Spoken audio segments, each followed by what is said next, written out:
guest is a humorous speaker and comedian who drove 4.5 hours to meet you all tonight. Not even kidding. And she has toured nationally with her CODA Diva tour. So please welcome Liysa Callsen. Step inside, walk this way, you and me, babe. Hey, hey!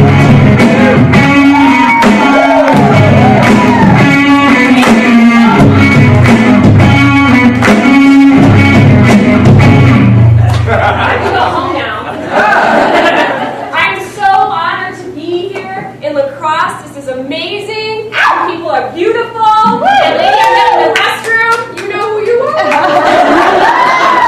Oh my gosh. Stacy with her 5 kids and however many animals. I take the animals. Gosh, it's a lot of work. Mr. Google, I couldn't even imagine having his brain. Could you imagine my husband? I told you 1,000 times to take out the garbage. May 16th, May 17th, May 22nd.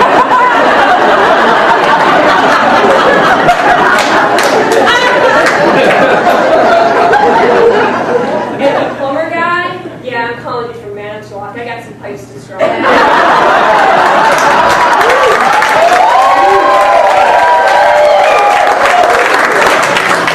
as Lisa said, I have a show called CODA Diva.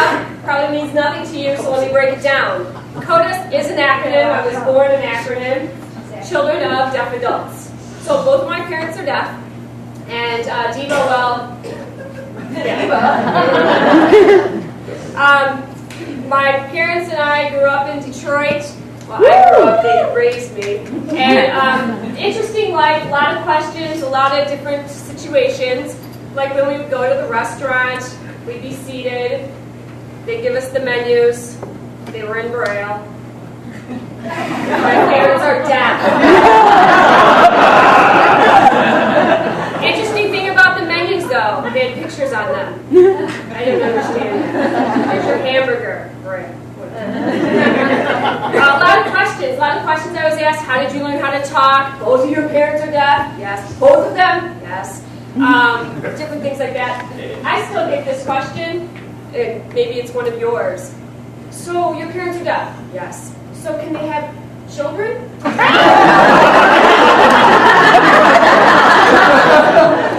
No, but it's a test tube baby.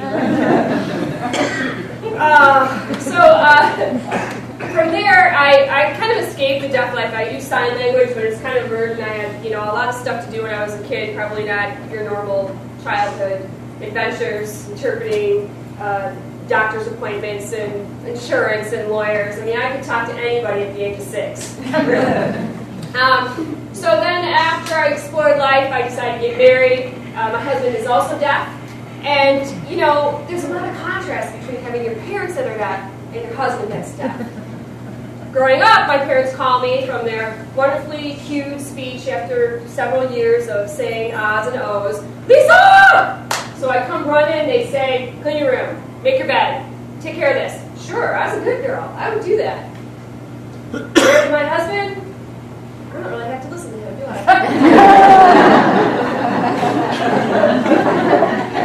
He's a carpenter. He's got his shop out in the, hey, carpenter, electrician, plumber. All right.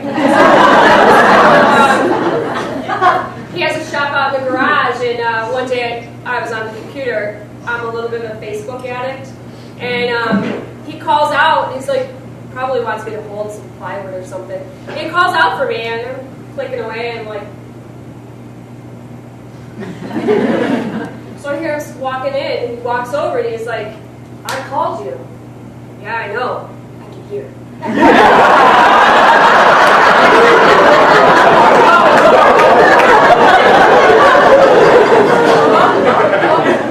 he said, well, why didn't you come? I'm like, every time I call you, you never come.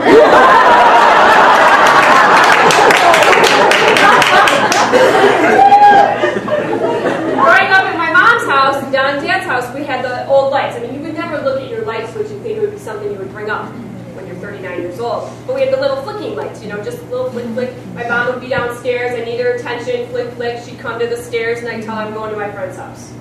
My husband likes elaborate things. We don't have flicky switches. We have toggle switches. We don't have toggle switches. We have the dim switch where you hit it, lights go up. Could you do that? Lights go up. And then you hit the bottom and they go down. Up. Down. My husband probably thought I was trying to get in the mood. So I can't get his attention that way. So at home, my parents had a nice house and vibration, totally make them look. That's how we communicated. I go around my house going, he's got the damn thing screwed in so tight I can't even make it work. Before I got married, though, I dated a lot of hearing guys. I never thought I would marry a deaf guy. Just thought that deaf people were old, like my parents. And I was a little promiscuous. I don't mind telling you about my life. I lived in Chicago, and the goal was, while dating, is to make my neighbors just kind of jealous about the fact that I was being a little oral with some sort of promiscuous activity. I was loud. I didn't mind it. I thought it was fun. I was an actress, so if I was faking it, I just got into the character. I was just like, this was fun for me. Later, I got married, and I have children, so you don't really want to make noise. And by the way, my husband's deaf. I'm